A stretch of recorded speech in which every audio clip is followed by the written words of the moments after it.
ये तस्वीरें उसी विमान की है जो अभी इस दुनिया में नहीं है। एयर इंडिया का ड्रीम लाइनर, जो दुनिया के आधुनिक और सुरक्षित विमानों में से एक माना जाता है, लेकिन इसके क्रैश होने से दुनिया के कई मुल्क टेंशन में हैं, क्योंकि बोइंग 7878 ड्रीम लाइनर जैसे आधुनिक और सुरक्षित माने जाने वाले विमान का महज 1 मिनट में क्रैश हो जाना पूरी एविएशन इंडस्ट्री के लिए झटका बन गया है। एविएशन सेफ्टी नेटवर्क के डेटा के मुताबिक ये इस मॉडल का पहला बड़ा क्रैश है। लेकिन ऐसा क्या हुआ, यह सवाल अभी बना हुआ है। इसकी जांच के लिए अमेरिका और ब्रिटेन से भी जांच दल आने वाला है।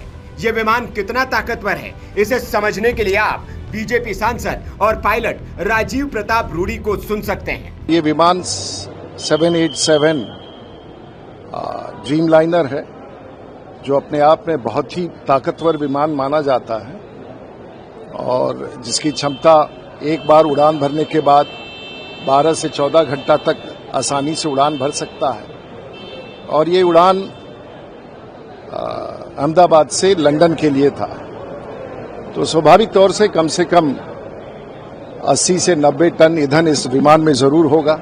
अब सवाल ये कि ये विमान इतना अत्याधुनिक था तो फिर उड़ान के चंद मिनटों में ही कैसे क्रैश हो गया। इसी विमान को लेकर एक पैसेंजर ने जो दावे किए हैं, उसने एयर इंडिया को इस सवालों के कटघरे में खड़ा कर दिया है। जब ये प्लेन क्रैश हुआ तब इसने अहमदाबाद से लंदन के लिए उड़ान भरी थी।